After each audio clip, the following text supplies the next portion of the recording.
Hola, ¿qué tal? Sean bienvenidos a esta segunda edición de la Semana de la Microbiología. Estamos muy contentos por tener una segunda edición de este evento académico.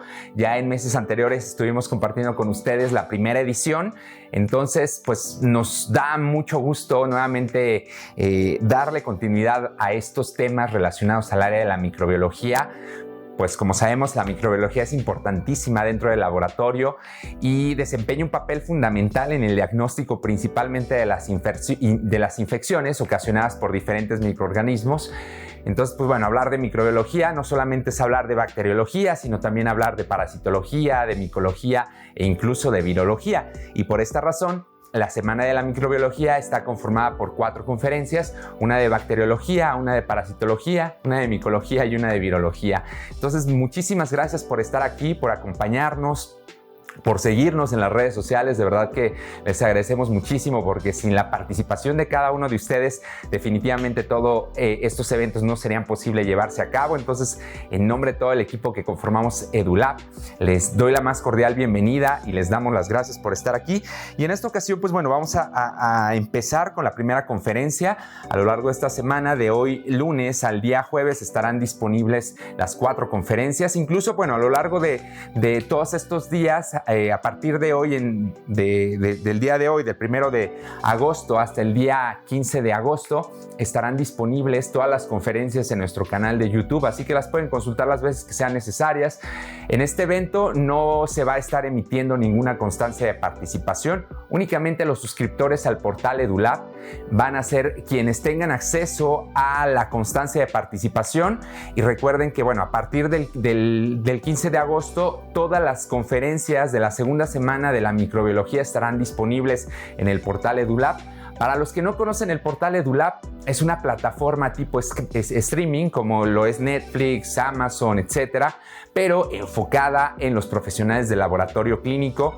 Entonces, pues bueno, hoy en día ya tenemos más de 100 minicursos y conferencias magistrales alojadas dentro de nuestro portal, así que es una excelente oportunidad para poder capacitarse continuamente. Si quieren obtener más información referente al portal EduLab, en la descripción del video pueden encontrar el enlace en donde podrán encontrar mayor información y más detalles referentes al portal EduLab.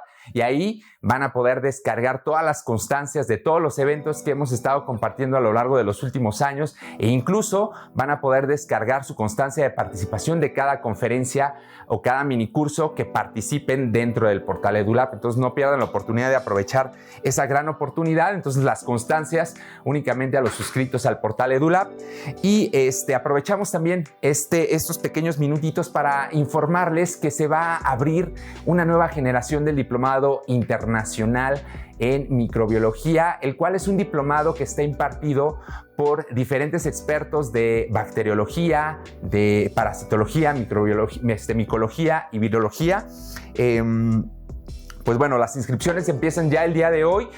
En el enlace que está aquí en la descripción del video van a poder encontrar el enlace del Diplomado Internacional de Microbiología, en donde ahí pueden consultar todos los detalles, pueden consultar el temario completo, quiénes son los profesores que van a impartir o que están impartiendo este diplomado. Ya prácticamente es la tercera generación de este diplomado. Entonces, pues bueno, ahí pueden consultar el temario completo, los detalles de quiénes son los profesores. Es un diplomado que cuenta con un aval internacional. En la página web van a poder consultar todos los detalles de quién está avalando el diplomado, los costos. También es importante mencionar que otro de los beneficios que tienen los suscriptores al portal EduLab es que tienen un 30% de descuento adicional al que ya de alguna manera, 30% de descuento en base al precio normal. Y para los que no son suscriptores, pues bueno, tienen un costo preferencial. Entonces, pues no desaprovechen esa oportunidad de formar parte de esta nueva generación del Diplomado Internacional de Microbiología. Y algo importantísimo que quisiera comentarles para ya dar inicio con la conferencia es de que los primeros 20 inscritos que paguen de contado el diplomado, les estaremos dando un regalo muy especial, que se trata de un libro. Aquí en la pantalla les están apareciendo los regalos que se van a estar mandando, en este caso, a los primeros 20 inscritos de contado y a los primeros 30 inscritos que paguen, en este caso, que seleccionen la opción de inscribirse por módulo. También les estaremos haciendo llegar algunos obsequios por parte de EduLab. Aquí en la pantalla les está apareciendo cuáles son los obsequios. Entonces, pues bueno, no desaprovechen la oportunidad. Ya a partir de ahora ya se pueden inscribir. Terminando esta conferencia pueden consultar los detalles del diplomado para que ya se inscriban y formen parte de esta tercera generación. Entonces, pues bueno, ya sin más preámbulo, vamos a dar inicio con esta primera conferencia de la Semana de la Microbiología. En un ratito más nos vemos, sean bienvenidos y vamos a dar inicio. Sean bienvenidos nuevamente. Hola, es un gusto nuevamente estar con ustedes. Agradezco la invitación al químico Enrique. Lo que vamos a revisar y para dar inicio a este módulo, pues es revisar la parte del papel del laboratorio de microbiología en el diagnóstico y tratamiento de las enfermedades infecciosas, para poder ver la importancia que de alguna forma nosotros tenemos dentro de la parte del laboratorio general, aunque en muchas instituciones está independiente este laboratorio. Nos vamos a dar inicio, y la parte como tarea de laboratorio clínico es cada vez más importante en la medicina moderna. Dado que en la actualidad la mayor parte de las decisiones, casi en un 70%, las decisiones médicas se adoptan precisamente en función de los datos del laboratorio. Eso es la parte que nosotros integramos, es sumamente importante porque de alguna forma, gracias a la parte que nosotros damos de nuestros resultados, el médico puede dar un diagnóstico y tratamiento adecuado para los pacientes, también teniendo en consideración qué tipo de sintomatología presenta el paciente para que realmente nuestro resultado sea de impacto. Y en especial nuestro informe, que vamos a ver más adelante, el cambio el término de resultado por informe. Entonces, ¿cuáles son las funciones del laboratorio de microbiología? Pues es proporcionar resultados oportunos y confiables, que también esto ayude para el diagnóstico y tratamiento de las infecciones del paciente. Dentro de estas funciones tenemos que proporcionar una información adecuada y actualizada para la toma de las muestras. De hecho, al laboratorio de microbiología le corresponde realizar todo el manual de menú que se tienen de las pruebas, pero sobre todo dar la información de cómo se tienen que tomar esas muestras. ¿Con qué finalidad? Pues para que en los casos en los que las instituciones en los cuales los laboratorios, las muestras sean tomadas por el área médica o de enfermería, que muchas veces es de esta forma, y sobre todo en el caso específicamente de muestras de procedimientos invasivos, ellos las tienen que tomar, pues que se tomen adecuadamente y asimismo también se trasladen en forma correcta al laboratorio. Otra de las funciones es la detección e identificación de los microorganismos patógenos aislados. Hago hincapié en lo que son patógenos aislados, ya que muchas veces lo que se llega a aislar son colonizantes, y es mucho la diferencia de lo que es un colonizante a lo que es un patógeno. Un colonizante, el médico no tiene por qué dar ningún tipo de antibiótico o agente antimicrobiano, y en un patógeno sí se tiene que ver esta situación. De hecho, más adelante, cuando se imparta el tema de toma de muestras, ahí se va a definir cuáles son el tipo de patógenos que se requieren por tipo de muestras y que tienen un impacto en el tratamiento de los pacientes. Y esto, hago mucho hincapié, es sumamente importante porque mucho del problema que tenemos actualmente sobre la resistencia antimicrobiana es el hecho de que se le dan tratamiento a lo que son microorganismos colonizantes. Un ejemplo muy claro es el hecho de que se identifique Staphylococcus aureus en una muestra de un exudado faríngeo, en el cual no tiene relevancia para dar tratamiento, y que los laboratorios lo reportemos, y entonces el médico por ende le da tratamiento al paciente, y que si muchas veces es oxacidino resistente, pues le van a dar vancomicina, que es un antibiótico que es nefrotóxico y que puede provocar hipersensibilidad. Entonces ahí es una parte que tenemos siempre que considerar, aquellos microorganismos que únicamente sean patógenos.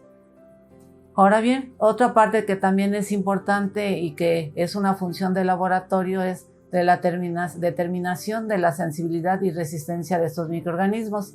Y si ustedes ven, está marcado con rojo porque la parte que tenemos en relación a esta función es que actualmente los laboratorios que tienen el compromiso de trabajar todo lo que es la parte de bacteriología clínica o en general microbiología, lo que se tiene que hacer es detección de resistencia, ver qué genes tienen la parte de inducción, porque muchas veces el tratamiento falla y con las pruebas generales que tenemos de pruebas de sensibilidad a los antimicrobianos, no es funcionable para que se pueda detectar este tipo de genes. Entonces sí es importante que el laboratorio tenga montado dentro de sus técnicas la parte de mecanismos de resistencia y que en este módulo lo vamos a revisar. Y que ustedes, si de alguna forma todavía no lo tienen implementado, lo puedan manejar, porque muchas veces, como les comentaba, la parte de falla terapéutica va a ser por la situación del laboratorio y no por la parte médica. Por otro lado, también tenemos el apoyo a la Unidad de Vigilancia Epidemiológica, la UVE, y al Comité de Infecciones Nosocomiales, que actualmente todavía sigue bajo el término de Comité de Infecciones Nosocomiales, pero acuérdense que ahora ya las infecciones nosocomiales se cambiaron al término de infecciones asociadas a la atención de la salud, y que también más tarde veremos un tema relacionado con esta situación. Y por otro lado, también tenemos que hacer una educación continua para los médicos y el personal, el paramédico. Aquí también una parte que nosotros tenemos que apoyar a toda esta equipo multidisciplinario para que todo lo que es la toma de muestras y la forma en que nosotros trabajamos dentro del laboratorio, ellos estén involucrados para tener una mejor relación entre ellos y sobre todo que el impacto que podamos dar de nuestros resultados sean la que corresponde al paciente. Muchas veces se ha revisado que en muchas de las instituciones la parte de trabajar como equipo multidisciplinario no se realiza y cada quien ve a su paciente en forma independiente. Entonces hay que recordar que el paciente es uno y como tal lo tenemos que nosotros hacer todo el proceso para dar un informe que impacte en nuestro paciente. Ahora bien, también por otro lado, también tenemos que hacer el control microbiológico de diferentes áreas. Tenemos que hacer el control del agua de hemodiálisis, dependiendo si tenemos nosotros esa área dentro de nuestra institución, el bioterio, para ver todo lo que se hace de investigación y ver que los animales que se utilicen tengan la salud y que no tengan ningún riesgo también para el personal que maneja estos animales y con qué finalidad. La parte de central de equipos, que todo el proceso esté validado para la parte de lo que están ellos trabajando y que acuérdense que es de gran impacto porque todos los insumos que se utilizan o que se trabajan dentro de central de equipos tienen un impacto directo con el paciente. La parte del departamento de nutrición y de etiología, que se administra o más bien proporciona todo lo que son los alimentos, tanto en algunos casos para el personal y por lo general para los pacientes, y que muchas veces se han detectado que algunas de las infecciones son por la parte de que el tipo de alimentos o el proceso que se lleva no se hace con las medidas sanitarias correspondientes. Entonces también ahí tenemos una participación. En la parte de inhaloterapia, todos los equipos que se llegan a utilizar para ese tipo de pacientes que cursan con algún problema a nivel respiratorio y sobre todo ahora en los casos también que tenemos de COVID, este tipo de equipos pues en algunos casos son desechables y pues no hay ningún problema, pero en algunos casos se deben de reutilizar, sobre todo en las instituciones que no tenemos un presupuesto que nos permita hacer el desecho en determinadas situaciones. Entonces aquí la parte también de control de calidad es importante y en la parte también, sobre todo que en algunos de los casos se ha visto que este tipo de insumos han ocasionado infecciones de gran impacto porque la forma en que se esterilizan se maneja en esterilización en frío. Esa esterilización en frío consiste en utilizar glutaraldehído, el cual este tipo de sustancia tiene un proceso para poderlo activar y un determinado tiempo. Entonces, en muchos casos, pues no se lleva todo este proceso correctamente y pues el tipo de insumo pues sigue contaminado. O por otro lado, también se ha revisado que se hace todo el proceso adecuadamente con el glutaraldehído, pero la parte con la que se enjuaga el glutaraldehído porque es tóxico para el paciente, pues se utiliza el agua del común, agua de la llave, y pues el agua de la llave contiene pseudomonas. Entonces, pues a pesar de que ya se hizo el proceso, pues vamos a encontrar que el insumo va a estar contaminado. También por otro lado, también estamos actualmente, y ya tienen algunos años por parte también de norma internacional y mexicana, que se tiene que hacer el control de calidad de los insumos de banco de sangre. Entonces ahí también tenemos una participación en la cual también se hacen de los hemocomponentes, pero aparte también se hace en la relación a lo de la asepsia y antisepsia del lugar en donde se hace la flebotomía para la colección de estos hemocomponentes. Entonces, como ustedes pueden ver, la gama de acciones o de funciones que tenemos en el laboratorio de microbiología y en especial de bacteriología clínica, pues son varias, y por eso tenemos que tener una buena preparación y el conocimiento para poder hacer el apoyo. Ahora bien, vamos a ver ya las diferentes etapas por las cuales el laboratorio de bacteriología clínica hace todo el proceso dentro del laboratorio, y vamos a iniciar con lo que se denomina detección e identificación de microorganismos, que en esta detección vamos a hacerlo primero también puede ser por medios líquidos, en el caso de los hemocultivos, que también vamos a ver más adelante. En este caso son medios líquidos, el cual tienen que ser muy enriquecidos, generalmente como un tioglicolato.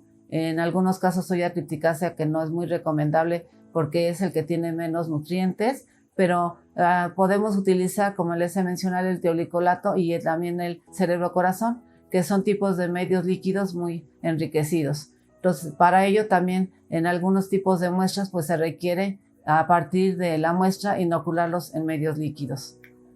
Ahora bien, posterior a este tipo de detección, pues la mayor parte de las muestras lo que hacemos es inocularlos en medios sólidos, en los agares que tenemos de diferentes tipos de medios, en los cuales podemos tener medios selectivos, medios diferenciales, la parte de medios nutritivos, que generalmente ese tipo de medio es el que más utilizamos en el laboratorio. En este caso sería la gelosa sangre que tiene que ser a partir de sangre de carnero, no de sangre humana, porque acuérdense que la sangre humana contiene anticuerpos, y esos anticuerpos hacen que los microorganismos no se puedan identificar ni principalmente aislar. Otro de los medios también universales y que es nutritivo es el gelosa chocolate, nada más recordando que el gelosa chocolate debe de tener siempre polienriquecimiento para hacer el aislamiento de los hemófilos. La gelosa agar McConkey, que el agar McConkey vino a sustituir el EMB, porque pues en algunos casos el EMB lo utilizaban para dar identificaciones erróneas de Escherichia coli por el tipo de morfología que llega a presentar, pero sin embargo no siempre van a dar esas características. Entonces ya se retiró la parte de lo que es el agar EMB y se dejó el agar McConkey, que es el que se debe de utilizar por lineamientos nacionales e internacionales. Y por otro lado también recordando que vamos a tener algunos otros medios de cultivo diferenciales, sobre todo para también aislamiento en el caso de algunos tipos de microorganismos que se pueden detectar en los coprocultivos. En ese caso puede ser el XLE, el Kecton, el Salmonella Shigella, entre otros. Otra de las situaciones que tenemos que considerar y que es sumamente importante es las técnicas de inoculación. Si la parte de posterior a la inoculación en un medio de cultivo no hacemos la parte de la forma de técnica cualitativa respecto a la estría cruzada para el aislamiento de los microorganismos, pues de alguna forma no funciona todo el proceso secuente.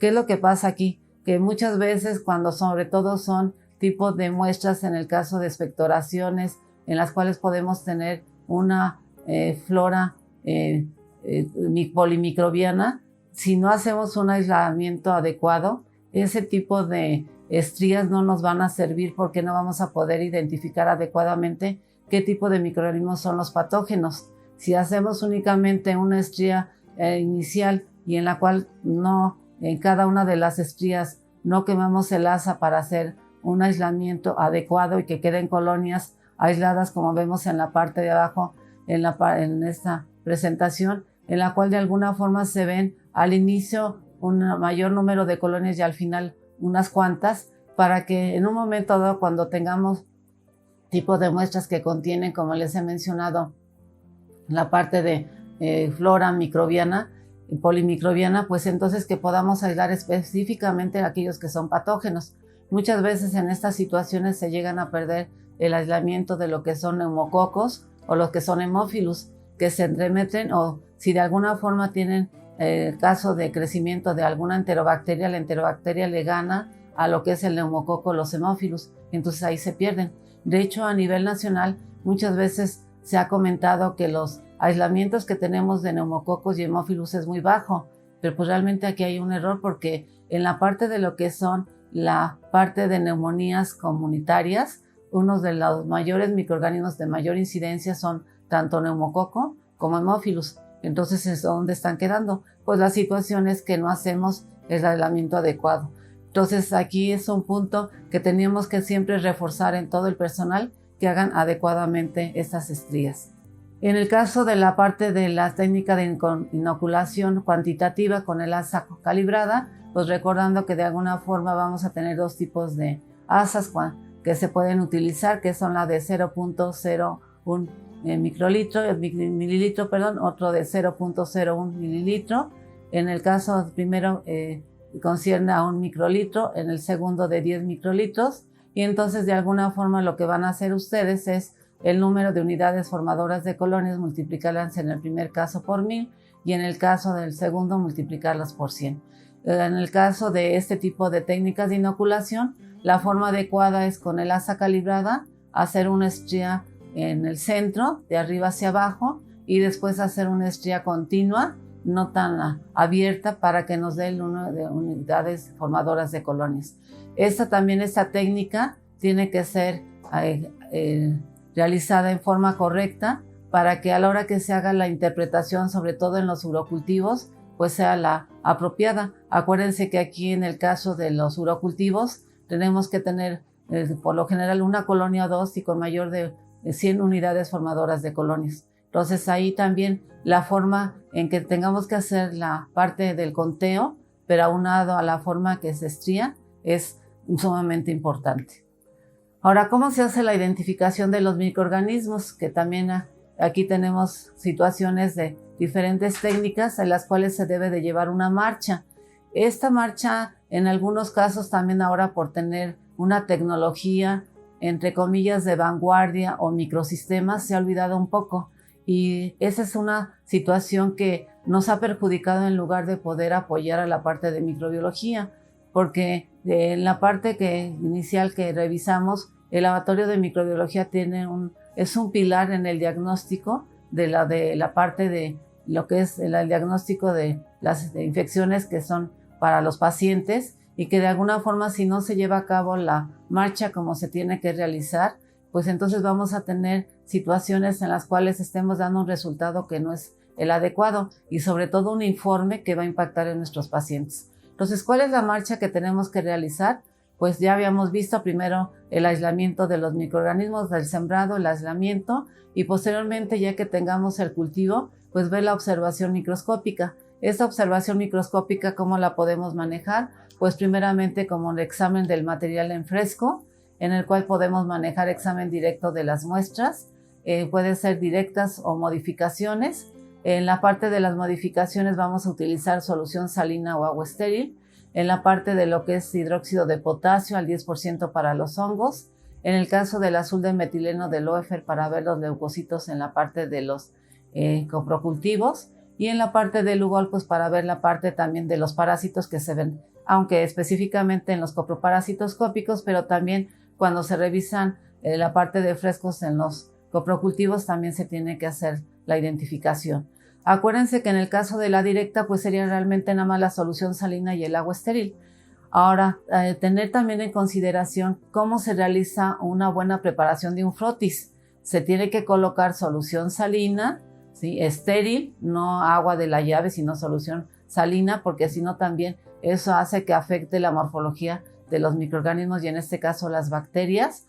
Luego, cuando en el caso de un aplicador, ya sea con la parte de algodón, que de preferencia tiene que ser el puro aplicador, o con una asa, hacer homogénea la suspensión y que se deje secar adecuadamente, y que cuando ustedes la observen a la luz pueda pasar la luz, que no quede todo amontonado, algunas veces queda tan gruesa la preparación que cuando ustedes hacen la observación y principalmente la parte de la tinción, no se alcanza a observar porque se acumula toda la parte de los microorganismos y sobre todo en el caso, como les mencionaba, que son tipos de muestras con cultivos polimicrobianos, pues es que podemos observar. O por otro lado se despega toda la preparación y entonces reportamos que no se observa ningún microorganismo. Entonces, punto clave es cómo se tiene que hacer la preparación del frotis. En esta situación, haciendo nuevamente parte de lo que es todo el proceso de microbiología y principalmente en bacteriología clínica, hay que recordar que todo nuestro trabajo todavía es artesanal, es manual. Entonces, al hacerlo manual, pues tenemos que hacerlo adecuadamente. De hecho, en la parte de lo que es observación microscópica ya contamos con tipos de equipos que hacen la parte de las tinciones, tinción de Gram y tinción de Zell-Nielsen, pero no hace todavía la parte del frotis. Entonces, si nosotros no hacemos adecuadamente el frotis, pues aunque tengamos un equipo automatizado no nos va a servir. Entonces, ahí hay que considerar muy bien y que dar la capacitación y hacer controles de calidad en este tipo de proceso. Ahora bien, en el caso ya del examen del material fijado y coloreado, pues vamos a utilizar la tinción de Gram, la tinción de Zell-Nielsen, que en algunas son de las más comunes. La tinción de Gram, pues acuérdense que es la que nos divide y nos da toda la pauta para continuar con la marcha microbiológica, que nos da la clasificación de Gram positivos y de Gram negativos, haciéndola correctamente, y que vamos a ver eso también en lo del control de calidad.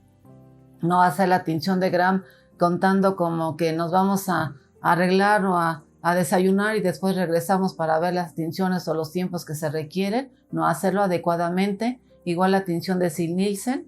Ahora bien, casos ya muy especiales y que en algunos laboratorios tenemos la oportunidad de poder hacer la parte de estas tinciones es el naranja de acridina, que es muy semejante a la tinción de Gram, pero aquí una diferencia es que en el caso de la tinción de Gram nos detecta más de 100,000 unidades formadoras de colonias y en el caso de la naranja de acridina son 10,000. Entonces, en caso de donde nuestra carga microbiana es muy baja, sobre todo, por ejemplo, en líquidos serosos, incluyendo los hemocultivos, pues ahí nos van a poder ayudar porque a lo mejor en la tinción de Gram no los observamos, pero en la naranja de acridina al hacer una tinción de fluorescencia lo podemos revisar.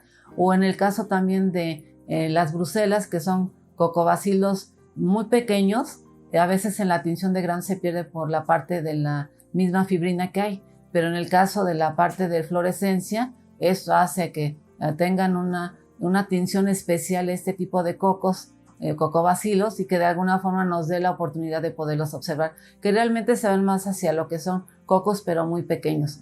La uramina rodamina pues es el equivalente de la tinción de Zell-Nielsen, pero nada más de fluorescencia para poder detectar micobacterias, y también en el caso de lo que son las nocaries, que también es un tipo de tinción que nos puede servir. Entonces, como ven, la parte de que se inicia todo el proceso después del aislamiento y del sembrado de las muestras, pues la observación microscópica sigue siendo de mucha utilidad y es una de las que tenemos que tener en cuenta para poder hacer todo el proceso que continúa. Ahora bien, también podemos utilizar pruebas rápidas, también ya teniendo el crecimiento de las bacterias, sobre todo cuando ya tenemos colonias aisladas, en las cuales podemos hacer las pruebas de oxidasa, la de catalasa o de coagulasa, que también tienen sus características especiales y su control de calidad que se tiene que manejar para que realmente todo lo que estemos trabajando esté adecuadamente, y también la prueba de serología, que en casos especiales pueden ser para la parte de lo que son neumococos, los streptococos beta hemolíticos, aunque cada vez tenemos mayores problemas en tener los insumos necesarios para hacer estas pruebas. Muchas de las compañías que tenían estas pruebas pues los han retirado por situaciones a veces de la parte de cómo hacer todo el proceso de producción de este tipo de productos, pero realmente nos está afectando porque son tipo de pruebas que nos dan una orientación y que reducen el tiempo de dar un resultado. Recordando que uno de los puntos claves que habíamos mencionado cuando vimos la importancia que tiene el laboratorio de microbiología en la detección de las enfermedades infecciosas es la oportunidad con la que se dan los resultados. Entonces, si nosotros tenemos estas pruebas, podemos reducir el tiempo en el cual se esté dando un resultado.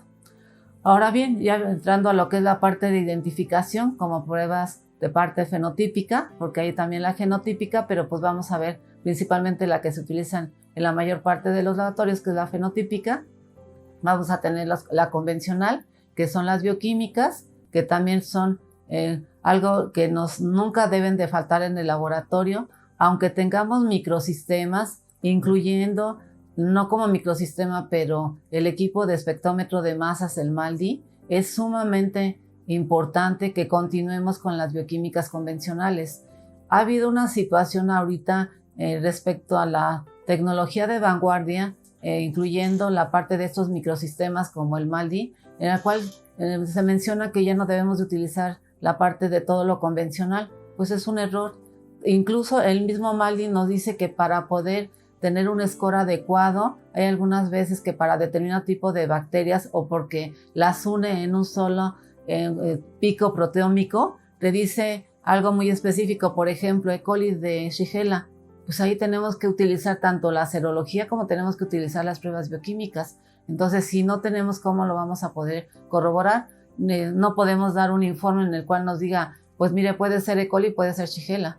Pues no, o de la otra situación, pues lo dejamos únicamente como SP, sin padre, pues no, todo tenemos que dejarlo con género y especie. Acuérdense que un buen laboratorio de microbiología, ningún tipo de microorganismo lo podemos reportar y menos informar con el parte de que es Escherichia coli. Bueno, siempre la Escherichia coli pues no hay de otra en cierta forma, pero que pongamos Klebsiella SP o Streptococcus del grupo D SP. No, hay que llegar hasta la parte de la especie, porque además esto le va a ayudar mucho al médico en poder definir si el paciente tiene una recaída o una reinfección. Recaída es por el mismo tipo tanto de género como especie, como la parte de reinfección es por otro tipo de género y especie o otro género, pero con diferente especie. Entonces vean ahí la importancia y el impacto que puede tener nuestro informe y poder trabajar correctamente con la parte de las bioquímicas. En el caso de los microsistemas, pues vamos a tener que también manejamos manuales y la parte de automatizados, que de hecho los automatizados pues son los que más se están trabajando actualmente. En el caso, como les había mencionado, pues no olvidar la parte de las bioquímicas, que muchas veces, dependiendo de la batería que tengamos, pues únicamente podríamos dejar a mencionar que es Klebsiella SP, pero sin embargo, sí les puedo comentar que si ustedes meten la parte de lo que es el medio de TCI o el Klinger, el citrato, la parte de MIO o SIM, la parte de lo que son los aminoácidos, manejando principalmente también ornitina, lisina y en algunos casos arginina, ustedes pueden ya dar una parte de un género y especie. Sobre todo en la parte de los aminoácidos nos apoya mucho para poder dar una identificación completa. Entonces también no es una parte de que se mencione, no, pues es que no podemos hacer la parte de especiación del género porque pues no tenemos todas las bioquímicas que necesitamos. Pues con las bioquímicas que yo ya les mencioné es más que suficiente y son las más comunes. Entonces también hay que verificar esa situación y sobre todo también en el caso de los Staphylococcus coagulasa negativo, que generalmente siempre reportan que son Staph epidermidis. ¿Cómo podemos saber que siempre van a ser Staph epidermidis? Hay más de 16 especies de Staphylococcus coagulasa negativo. Entonces, es importante, como les vuelvo a mencionar, para que el médico sepa si es reinfección o recaída, o en el caso también de las Klebsielas, que tenemos diferentes especies, o algo también muy común, los enterococos. En el caso de los enterococos siempre dicen, no, pues el que es más común es Enterococo fecalis. Bueno, pero ¿con qué lo identificas? No, pues es que con las bioquímicas nada más las que tengo son la de cloro de sodio y la de bilis esculina. No, pues a ver cómo que se puede manejar con esa situación. Tenemos que hacer todo el proceso para que de alguna forma podamos dar el resultado completo, porque es de impacto para nuestro paciente. En el caso de los microsistemas, pues ya como les he mencionado, pues les da el género y la especie, pero vuelvo a recalcar, en muchos de los casos de los microsistemas se mencionan, estamos dando 4 géneros incluso, o un género con 4 diferentes especies. Por estas bioquímicas tú puedes diferenciar, por favor, cuál es la que es correcta. Y entonces ustedes ya no tienen estas bioquímicas, pues entonces, ¿cómo lo hacen? Echan al azar una moneda y dicen, pues a mí me parece que es Klebsiella pneumoniae, o es el caso de la parte de Citrobacter freundii. Pues no, o sea, tenemos que llegar hasta lo que es el género con especie correcta. Entonces ahí también, si ustedes no cuentan con esa parte que ya están trabajando a lo mejor con microsistemas automatizados y por alguna situación los proveedores o ustedes a la hora de la licitación no han pedido todas las bioquímicas, pues sí es necesario que puedan documentar. Y además tienen ustedes la parte del apoyo bibliográfico para gestionar este tipo de insumos. Es algo que también siempre referimos en este tipo de cursos que damos, en la cual cuando ustedes hagan la parte de compromiso, en cual ustedes van a estar trabajando, o en algunos casos ya están trabajando sobre eso y algunas cosas que tienen que hacer modificaciones o tienen que hacer muchas modificaciones, que puedan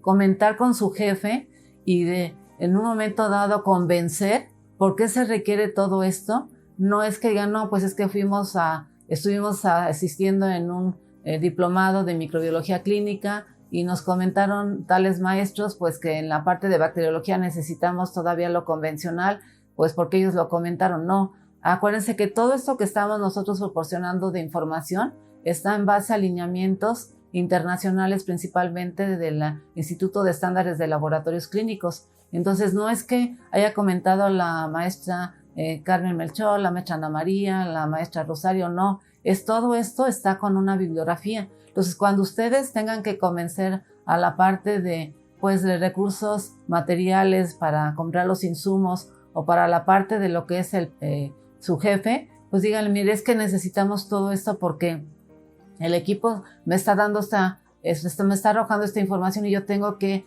diferenciar qué género realmente es, independientemente que incluso tenga un MALDI. Entonces requiero que yo tenga todo lo que es la parte de insumos para hacer mis pruebas convencionales. Y también ahorita que vamos a revisar las pruebas de susceptibilidad y resistencia antimicrobiana, pues es la misma situación. ¿Por qué olvidar los enziriscos? Aquí también vamos a tener la parte convencional que puede ser un Kirby-Bauer, la parte de concentraciones mínimas inhibitorias, que ambos metodologías se pueden hacer en forma convencional. También podemos utilizarlo por medio de los microsistemas, ya sean automatizados o manuales, que en el caso, por ejemplo, de manuales ya son pocos. Actualmente en algunos casos todavía se utiliza el API, que es el excelente, pero el API únicamente es para identificación. En el caso de lo que es la parte de Crystal, que es de Becton Dickinson, que ahí sí también únicamente es para identificación. Y en el caso de Microscan, que nada más ahorita el que se maneja es el Autoscan, que es excelente equipo porque nos da la oportunidad, que es un equipo abierto, entonces nos da la oportunidad de poder revisar algunas pruebas bioquímicas y sobre todo en la parte de las pruebas de resistencia antimicrobiana que vamos a revisar más adelante, poder confirmar que realmente tenemos una resistencia o posiblemente estén algunos datos ahí que pueden ser a lo mejor la cepa esté dando bactericida o bacteriostática y eso pueda ayudar para el médico para dar un tratamiento. Entonces, como ustedes ven, necesitamos todavía de lo convencional para poderlo trabajar. Y en el caso de Kirby-Bauer, ¿por qué estamos regresando mucho al Kirby-Bauer? Porque es una técnica muy noble. Aparte de ser una técnica noble, es económica y nos da la oportunidad de ver clonas resistentes. Esas clonas resistentes que vamos a ver en el módulo de la parte de lo que son la parte de pruebas de resistencia antimicrobiana, en la cual estas clonas son las que a veces impactan en el tratamiento de los pacientes. Si ustedes hacen un sistema cerrado, por ejemplo, en el caso de la parte de Vitek o de Phoenix, como son sistemas en los cuales nosotros no podemos ver el crecimiento de la bacteria porque son tipos de tarjetas o paneles cerrados, pues ahí es muy difícil que lo podamos nosotros detectar. En el caso de, como les mencionaba, en el parte de Microscan, ahí sí, porque son paneles, incluso ya sea el walkaway o que sea la parte del Autoscan. Ese tipo de paneles nos da la oportunidad de que se puedan observar si los botones hay crecimiento, ¿no? Y de ahí poderlos resembrar para poder revisar si son bactericidas o bacteriostáticos. En el caso del Kirby-Bauer, después donde se alcanza a ver bien el círculo bien delimitado de donde no hay crecimiento, muchas veces vamos a observar colonias dentro de este crecimiento. Entonces esas hay que volverlas a retar porque seguramente son las que están dando el fracaso terapéutico. Hay otra prueba que también se puede utilizar, pero que desgraciadamente es cara y pocos laboratorios lo tenemos, pero que es de gran apoyo porque combina la microdilución con el Kirby-Bauer. Ustedes utilizan una tira, esa tira tiene una serie de diluciones de un solo antibiótico y entonces nos da, tanto se hace en una placa que esa es la ventaja que se tiene que se hace porque no hay que hacer toda la parte de microdilución y se pone la tira como si fuera un disco. Entonces al otro día, después de 24 o 48 horas dependiendo del microorganismo, se ve la parte de la elipse en donde está el corte inicial y ahí se hace la parte de interpretación de concentraciones mínimas inhibitorias. Entonces también es de gran utilidad y sobre todo una de las ventajas que tiene este tipo de insumo es que se puede utilizar para cualquier tipo de microorganismos anaerobios, no fermentadores, la parte de nocardios, micobacterias y por otro lado también al hacer un Kiribauer, un macrométodo, ustedes pueden ver clonas de resistencia. Entonces esas clonas se vuelven a retar y entonces son las que de alguna forma podemos también revisar la parte de inducción de estos genes que dan a veces resistencia. Otra prueba que también podemos utilizar y que son muy sencillas pues es la prueba de beta-lactamasa, que sobre todo se utiliza para la parte de Haemophilus y la parte de Neisseриas, que pues es una prueba muy sencilla como de un disco, pero que le da una gran utilidad para el médico para ver si se pueden dar antibióticos beta-lactámicos y que de alguna forma pues que como ya sabemos muchos de este tipo de antibióticos pues ya no siguen funcionando para ese tipo de bacterias, pero que si el médico ya sabe que es productor de beta-lactamasa, pues entonces ya no le da ninguno de este grupo de antibióticos, pero si de alguna forma ve que no es positiva, pues tiene una oportunidad de poder dar ese tipo de antibiótico. Ahora bien, ya sobre la parte de todo el proceso que se debe de utilizar para hacer la parte de identificación, aislamiento y de hacer el reporte de una bacteria, pues vamos a revisar todas las etapas que incluye dentro de este proceso bacteriológico. Entonces ahí vamos a tener la parte que es preanalítica, en la cual vamos a tener que incluir la selección del examen para el diagnóstico, de acuerdo a la adecuación de la demanda. Y en el caso de aquí de selección del examen, nosotros es importante que el médico conozca el menú de pruebas que nosotros podemos procesar en el laboratorio para que con base a eso pueda él seleccionar el tipo de examen y que además, sobre todo, que esa solicitud o petición del examen lleven los datos adecuados, que vamos a ver más adelante, porque en la parte de cualquier laboratorio no es trabajar muestras ni números, es trabajar pacientes. ¿Y cómo vamos a trabajar pacientes? Pues por lo menos que nos dé algunos puntos de referencia al médico para que en nuestro informe, no un resultado, sino nuestro informe, realmente tenga un impacto en el paciente. Después, posteriormente, sería la etapa preanalítica, en la cual vamos a ver la identificación del paciente, que es punto clave y que recordando que aquí tenemos que tomar en cuenta la acción esencial o la meta esencial número 1, que es la identificación correcta del paciente, en la cual deben tener por lo menos 2 identificadores, el nombre completo del paciente y la fecha de nacimiento, para que de ahí tengamos una seguridad en que el tipo de muestras que estamos trabajando y sobre todo de donde la persona de donde se está tomando la muestra. La preparación del paciente, todo lo que concierne para poderle tomar la muestra, la parte propiamente de la toma de muestra, la identificación, que sea la correcta también para poder llevar todo del proceso de seguridad y el transporte de la muestra, que acuérdense que en el caso de bacteriología es algo que impacta en la parte de todo el proceso porque muchas veces las dejan olvidadas y si en el caso se olvida un urocultivo que lo hayan tomado a las 5 de la mañana y nos los bajan a la 1 de la tarde, pues ahí con una sola bacteria que a lo mejor no se hayan hecho adecuadamente la asepsia y la antisepsia del paciente, pues empieza a multiplicar. Y entonces vamos a tener ya un zoológico, siendo que el paciente no tenía infecciones, porque a la hora que hacemos una parte de preparación en fresco no se observan ni leucos o se observan muy pocas bacterias. Pues realmente ahí fue el traslado de la muestra, no fue el adecuado.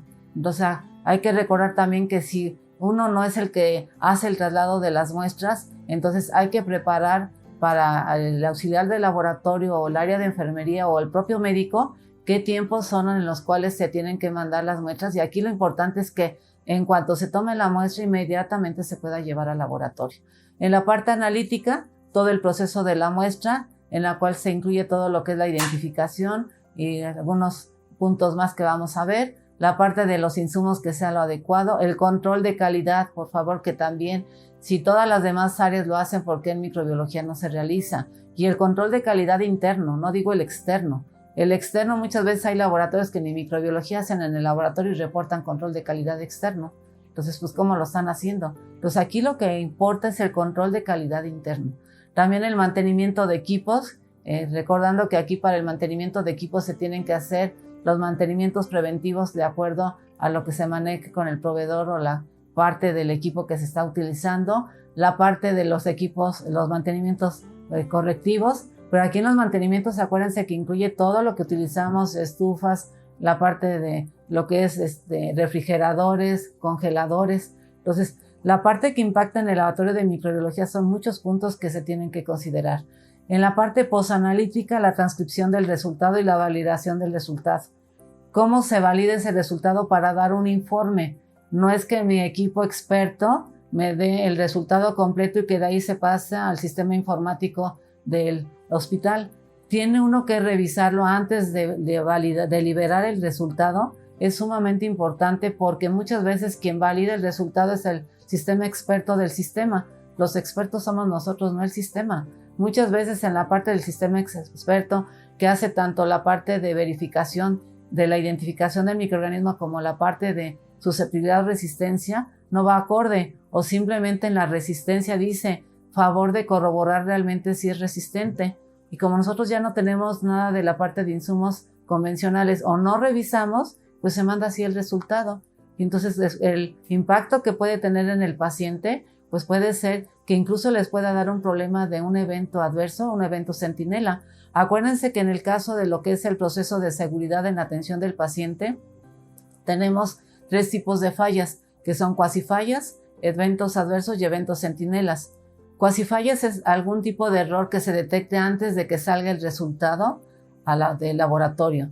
Un evento adverso es que ya salió, pero que de alguna forma no tuvo un impacto tan grande que el paciente haya perdido alguna función de su organismo o que haya provocado la muerte. Y en el caso de un evento centinela es que sí afectó la funcionalidad del paciente, por ejemplo, que le hayan tenido que administrar vancomicina y que sea nefrotóxica y le dieron una cantidad la parte terapéutica fue de mayor tiempo, le dañaron el riñón y entonces sale dializado. Entonces eso no entró así el paciente, entonces eso ya es un evento centinela, o que el paciente haya fallecido porque le dio un problema a nivel de la misma vancomicina de hipersensibilidad y falleció. Entonces vean que también este tipo de problemas no están condicionados únicamente al área de enfermería o al área médica, sino que también el laboratorio tiene que ver con estos tipos de errores que, como vuelvo a mencionar, son cuasifallas, eventos adversos y eventos centinela. Y por otro lado, la etapa posanalítica, el tiempo de respuesta que tenemos, que todavía a veces hay laboratorios que reportan faringios o hemocultivos después de 2 semanas, que no veo por qué sea esa situación. Realmente la oportunidad es clave para nuestros pacientes y máximo es 48-72 horas se tienen que manejar, o ya en casos muy especiales de hongos, que a lo mejor sí puedan ser 5 días o hasta 30, y que eso lo verán específicamente en el módulo de micología, pero en bacteriología, pues máximo 48-72 horas tienen que estar dando un resultado y un informe completo. ¿Por qué manejo mucho el término de resultado y informe? Resultado es lo que me da tal cual después de procesar, pero el informe es lo que yo estoy interpretando de mi resultado que tengo, porque yo tengo conocimiento y tengo que ver, de acuerdo a lo que me está dando en la solicitud del médico, va acorde con la parte de que tiene, qué tipo de diagnóstico tiene el paciente. Entonces yo tengo que unirlo con la parte que yo tengo de mi informe que estoy dando. Y por otro lado, acciones terapéuticas realizadas, que eso poco se hace en los laboratorios. ¿Qué impacto tiene mi informe en el tratamiento del paciente? Eso tienen que ustedes que comentarlo con los médicos, ya sea infectólogos o los médicos con los que ustedes estén en contacto. Si mis resultados que yo estoy dando mes con mes realmente tienen un impacto, si van acorde con lo que el médico sospechó o qué puedo apoyar. Muchas veces lo que hacemos es que únicamente se manda el informe y ahí se queda.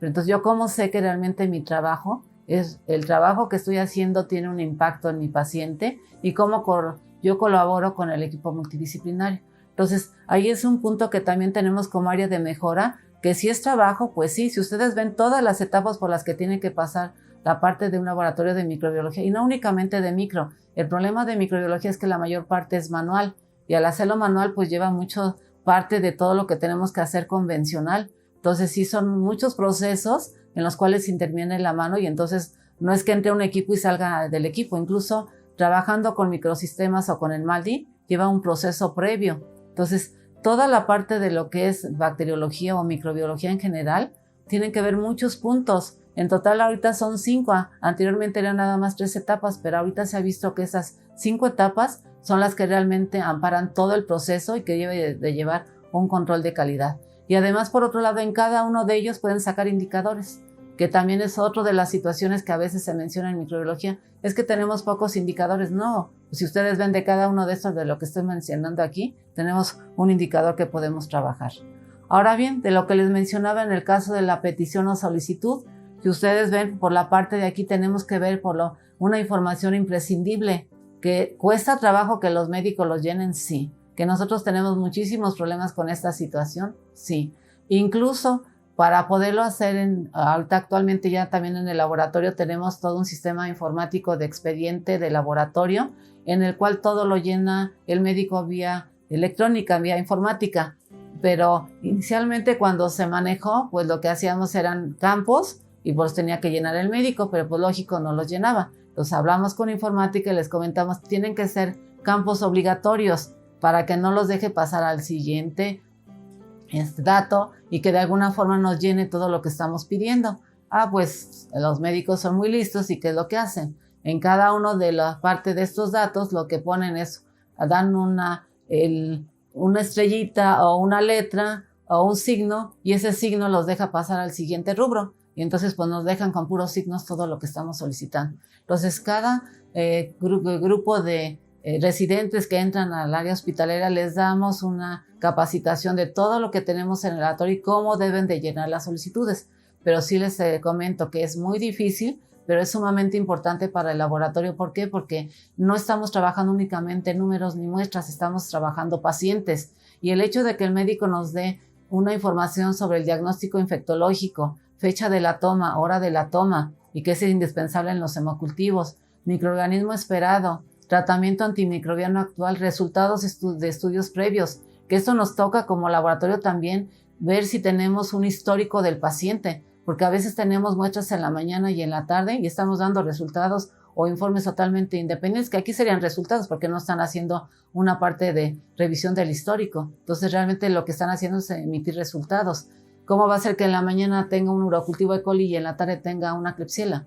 Entonces hay que también ver el histórico que tiene el paciente. Y por otro lado, pues la parte de lo que es el resultado, el nombre elegible del médico adscrito, en qué extensión se puede localizar para poder hablar con él, aparte de lo que es médico residente solicitante, y si el paciente ya tiene más de 48 horas para ver si es una infección de que, como anteriormente se mencionaba, adquirida en el hospital o nosocomía. Entonces vean qué impacto tiene nuestra solicitud que deben de manejar, y no les digo que únicamente para el área de microbiología, es en general. Va a cambiar mucho la situación que en los laboratorios trabajemos pacientes en lugar que números y muestras. Ahora bien, ya con la etapa analítica, pues vamos a ver el proceso de la muestra, que es la identificación. En la identificación tenemos que ver características microscópicas, como ya lo vimos, en la parte de la tinción de grano, un fresco, la selección de los medios de cultivo. Acuérdense que los universales son gelosa sangre, chocolate y el McConkey, aunado a otros que se puedan utilizar para los coprocultivos. Importante el tiempo, temperatura y condiciones de incubación. El tiempo, recordando que debe de ser de 18 a 24 horas. Si no hay crecimiento del microorganismo, por favor, muchos de nuestros pacientes vienen ya con un tratamiento antimicrobiano. Ese es un problema que tenemos en la mayor parte de los laboratorios de microbiología. El paciente ya trae toda la farmacia, pero también nosotros somos culpables de esa situación. ¿Por qué? Porque los laboratorios trabajan de microbiología de lunes a viernes de 7 a 3. Entonces, si son en la tarde o fines de semana, pues el paciente no se puede infectar. Y no se diga en el caso de cuando tenemos la parte de todos los 4 días, cuando viene Semana Santa, porque pues en esos casos, pues ¿qué hacemos? Pues no hay laboratorio en esos 4 días. Entonces, ¿cómo es posible que en esos 4 días no se tenga un laboratorio de microbiología trabajando? Es sumamente importante, y sobre todo el impacto que tiene ahora con los problemas de resistencia y los brotes.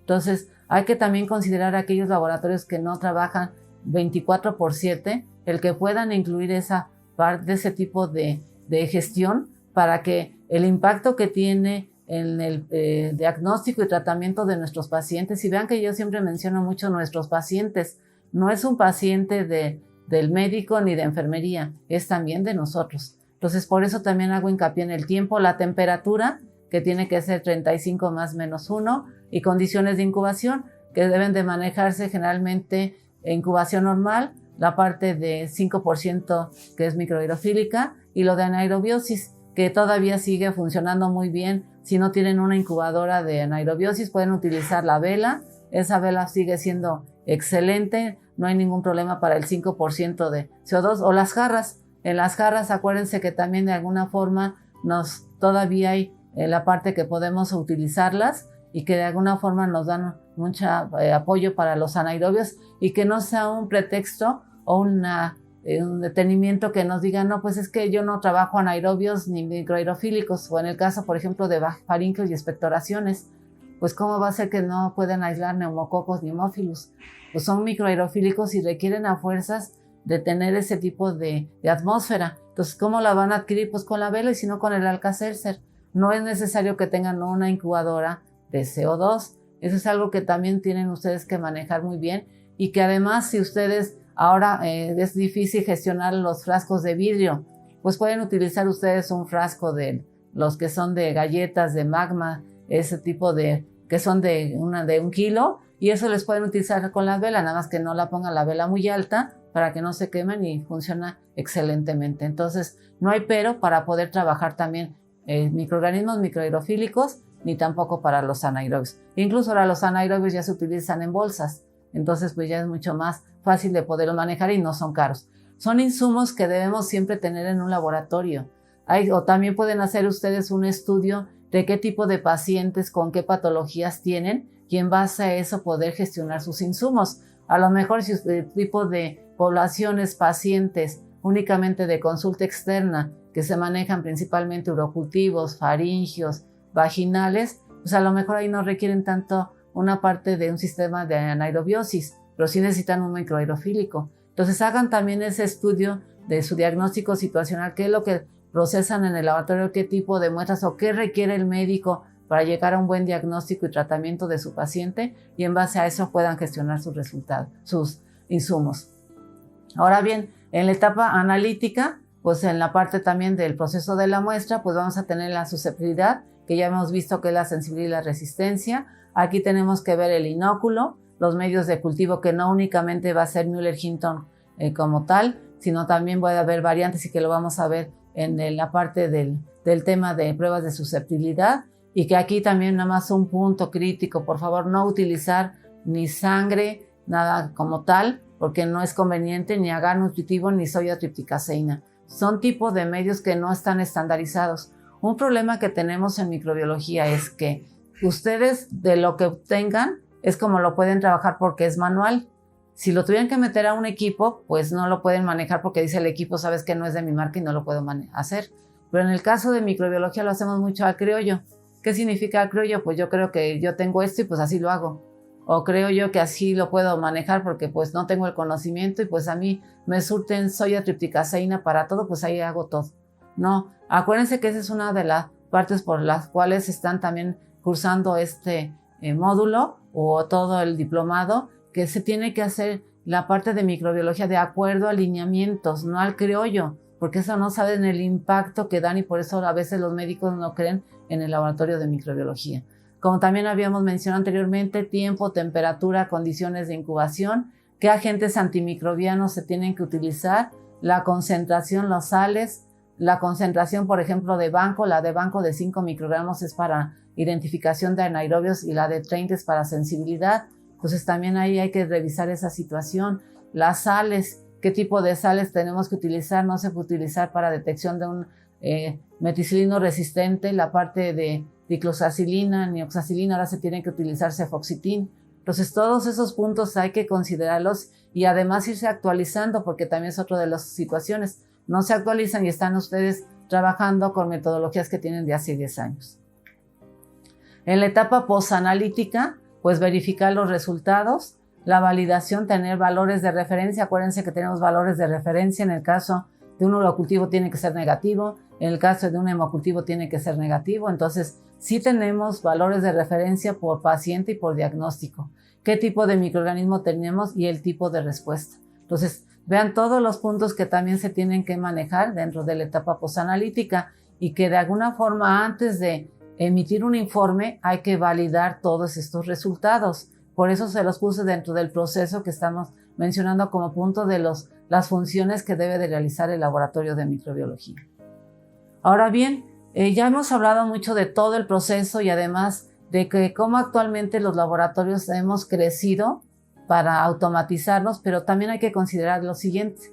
A mediados de los años 90, los sistemas informáticos en conjunto con la medicina de empresa, porque realmente la parte de un laboratorio es una empresa, es una organización y como tal también la tenemos que ver, pero no olvidar que aquí la parte de costos pues sí influye, pero debe tener más impacto el tratamiento de nuestros pacientes. Entonces, por eso hago mucho hincapié y lo puse entre comillas medicina de la empresa y con las plataformas de automatización que tenemos.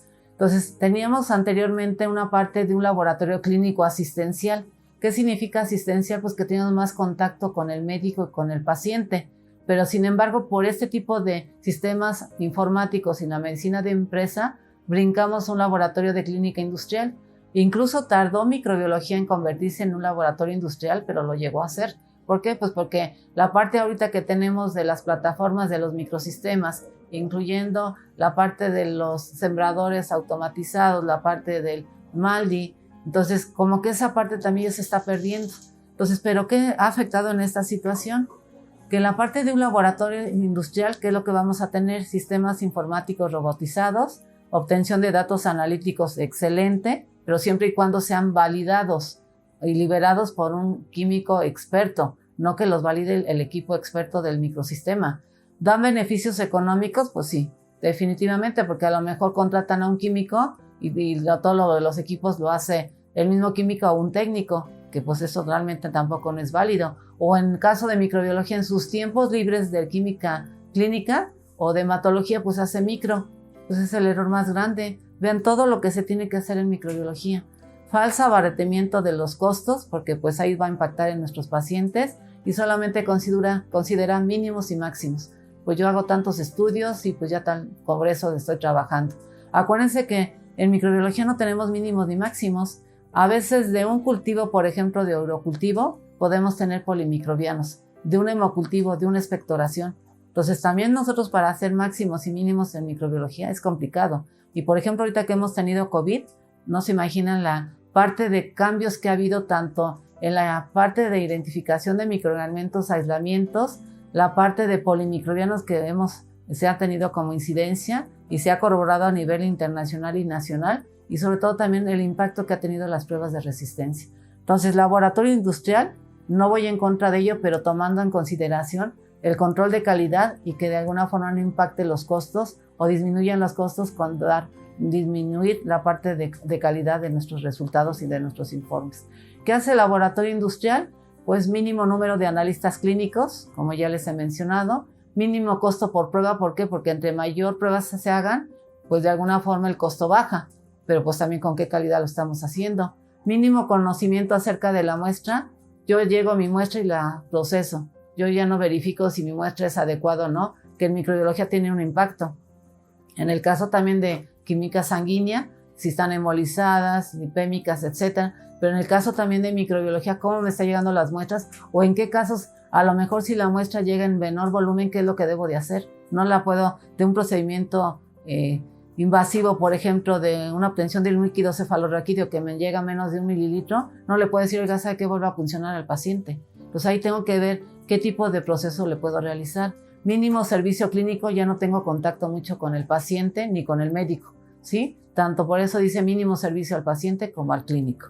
Ahora bien, ¿cómo cambia un laboratorio asistencial y qué es lo que debemos de regresar? Vuelvo a comentar, no es que yo esté en contra de un laboratorio industrial, pero también que tenga nuevamente la parte asistencial. Nosotros como laboratorio que estamos dentro de un instituto, tenemos todo lo que vamos a estar mencionando durante todo este módulo, pero todavía manejamos el laboratorio asistencial porque es importantísimo tener una comunicación con el médico, con el área de enfermería y con el mismo paciente. ¿Cuál es el principio básico? Pues su función clínica, la relación analista clínico paciente, médico, clínico y entorno clínico. Como les mencionó, la parte de la petición que tiene que hacer, o si tenemos un resultado crítico, alerta o algo que nos mete duda, pues tener la comunicación con el médico y decir, oiga, tengo duda en esto, o su paciente ya tiene tantas muestras con el mismo tipo de microorganismo y la misma sensibilidad, que es lo que está pasando. Entonces, para tener esa comunicación, la eficiencia diagnóstica máxima, información clínicamente útil, con el mínimo tipo de pruebas, pero aquí el punto clave, información clínicamente útil. El objetivo prioritario es la mejor asistencia al menor costo, de ahí a la parte de economía de la salud, atención especial a partir desde la etapa preanalítica, hasta de la parte desde la petición de pruebas, hasta la preparación del paciente, hasta el momento del análisis de las muestras y por ende también la emisión del informe. El conocimiento de la clínica del paciente y una atención especial en la etapa postanalítica mediante un servicio de información y consulta de laboratorio que haga la validación conjunta. Ven aquí importante el histórico del paciente y final de los informes que asegure su correcta interpretación. Ahí es donde realmente nosotros intervenimos más. Todo el proceso es muy importante, pero ahí a lo mejor si nosotros enseñamos a una persona de secundaria, incluso de preparatoria, puede hacer todo el proceso, pues y a lo mejor hasta mucho mejor que nosotros sembrar, inocular, hacer los frotis, etcétera. Pero la interpretación que tenemos que dar a nuestro resultado, quien la hace es un químico experto y que tiene el conocimiento que lo tiene que manejar. Entonces, no debemos de olvidar que tenemos que regresarnos al laboratorio asistencial. Y qué bueno, un aplauso para todos los que están asistiendo a este diplomado, para que se ve que tienen un interés en que la parte que estén haciendo ustedes en sus laboratorios, independientemente sean jefaturas, sean la parte operativa, que son sumamente importantes y son el punto clave de todos estos procesos, pues que realmente lo puedan hacer como laboratorio asistencial. Ahora bien, como conclusiones, pues de esta primera parte que les quede para todo lo que vamos a revisar dentro de este módulo de bacteriología, es que la interpretación y confirmación de los resultados deben de ser por un profesional de laboratorio expertise. La combinación de datos de la experiencia clínica no la podemos olvidar y sustentarse en una adecuada interrelación clínico-enfermería profesional de laboratorio. También son los 3 puntos claves que tenemos que tener como equipo multidisciplinario y para que nuevamente hago mucho hincapié que nuestros informes tengan un impacto en el diagnóstico y tratamiento del paciente. Gracias.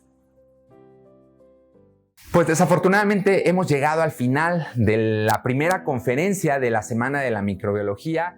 Nuevamente, muchísimas gracias por acompañarnos. Esperamos que esta conferencia impartida por la maestra Rosario haya sido de gran utilidad para cada uno de ustedes.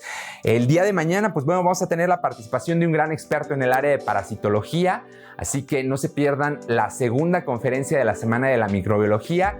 Recuerden que las constancias de participación para este evento únicamente las van a poder descargar los suscriptores al portal. Recuerden que aquí en la descripción del video está el link en donde pueden obtener mayor información referente al portal EduLab. Y también recordarles que ya el día de hoy empezamos con las inscripciones a la tercera generación del Diplomado Internacional en Microbiología. Entonces, pues bueno, ya pueden dar clic ahí en el enlace para obtener toda la información completa, todos los detalles y las bases de este diplomado, y nos va a dar muchísimo gusto que ustedes formen parte de esta tercera generación, que ya son más de 300 alumnos los que han egresado de las primeras 2 generaciones. Entonces nos dará muchísimo gusto que ustedes también formen parte de la lista de esos graduados. Y pues sin más, por el momento pues les agradezco muchísimo por participar en esta primera conferencia. Nos vemos el día de mañana en el segundo día de la Semana de la Microbiología. Hasta mañana.